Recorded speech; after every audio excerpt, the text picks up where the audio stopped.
Good morning, good afternoon, or good night, and welcome to Command Power, the show in which we discuss all things Magic the Gathering with a focus on Commander. And today we have a brand new deck for you, and just as a quick heads up, this is not a budget deck, although I do think it should be fairly easy to find substitutes for those expensive cards. But before that, just a quick reminder to please click like and subscribe if you enjoy my videos. We're well on our way to 1 million subscribers, and every single click counts. And today's deck is going to be centered on Lord of the Nazgul. For 3 colors, 1 blue and 1 black, it's a legendary creature, Wraith Noble 4/3 with flying.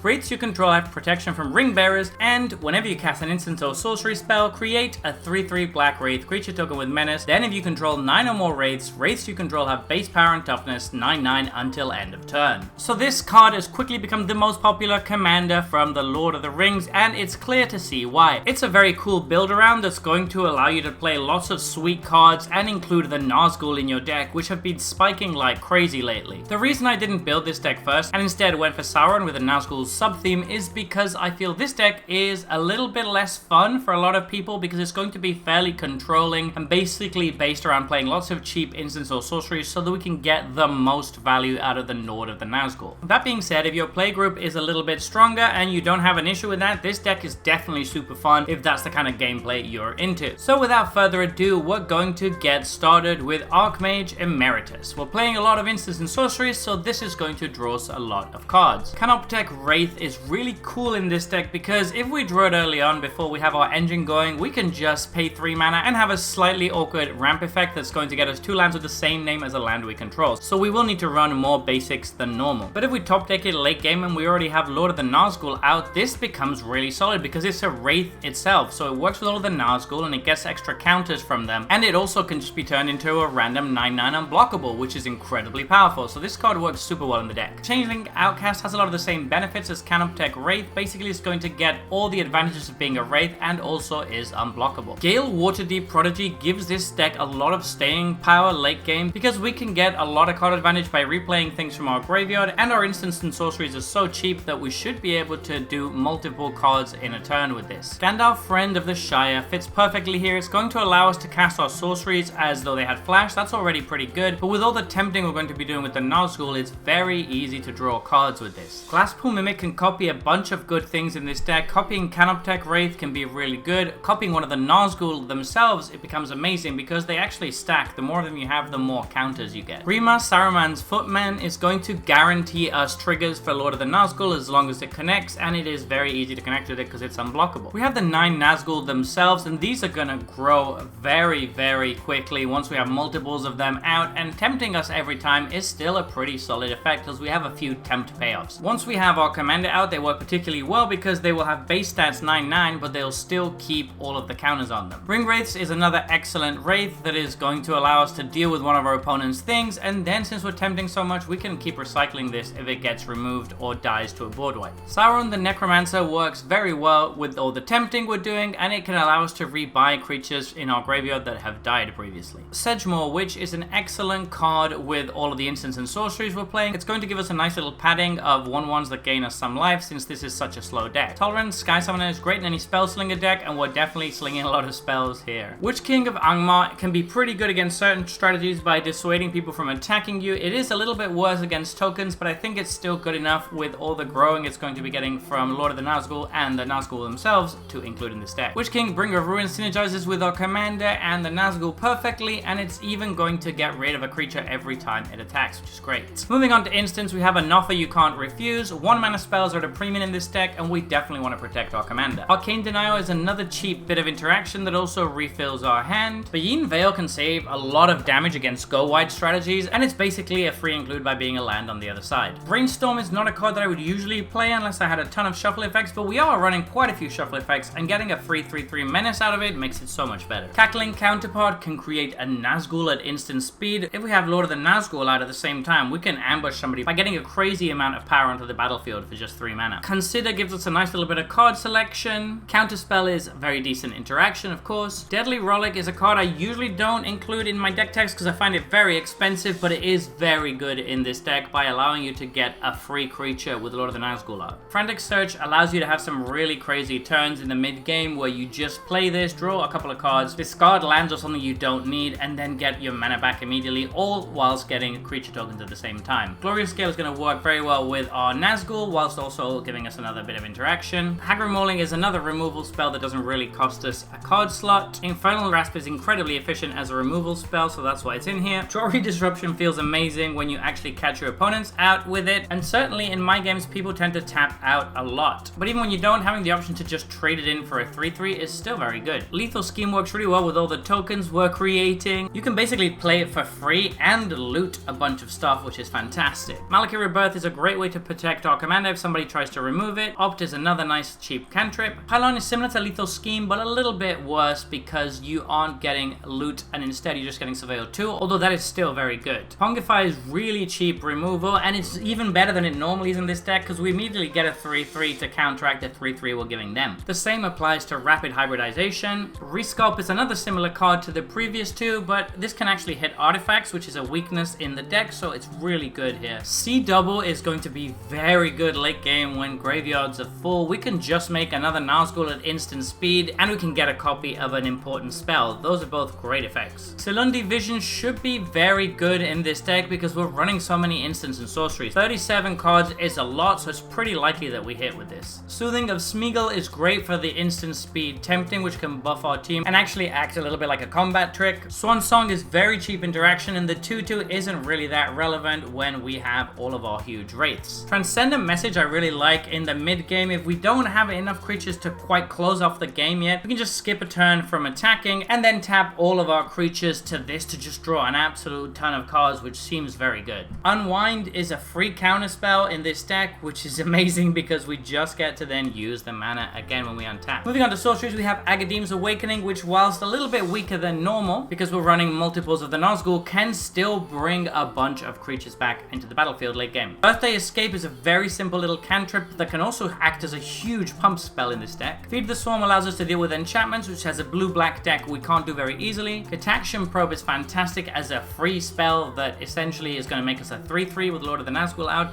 It feels really good to tap out for Lord of the Nazgul on turn 5, play Cataxian Probe, and then immediately get a 3/3 with Menace. Great value. Ponder and Preordain are very similar cards that essentially just cantrip. Sam's Desperate Rescue is very good in this deck. Almost all of the tempting effects are so good because they're going to buff all of your team. Seagate Restoration can be one of our finishers of choice by drawing us a ton of cards and allowing us to have no maximum hand size for the rest of the game. Sleep is one of the best ways to finish off our opponents. It's going to tap all of the creatures the one player controls, meaning that you can just swing in with all of your huge Nazgul and hopefully finish the game. Toxic Deluge is our board wipe of choice. We don't run that many board wipes in this deck because we have a bunch of spot removal and we should have quite a lot of creatures ourselves, but this one definitely gets the trick done, and it can even leave our big pumped Nazguls alive. And Treasure Cruise is an excellent way to draw cards by reusing all of those previous cards that we've played from our graveyard. Moving on to artifacts, I just wanted to quickly mention Decanter of Endless Water because we should have a very full hand in this deck. Inherited Envelope is a mana rock that doubles up as a pump spell. If we have multiple Nazgul out, this can actually put a ton of counters on all of our creatures. For enchantments, we have Black Market Connections. This is going to be great because it essentially makes Nazgul tokens with the third mode.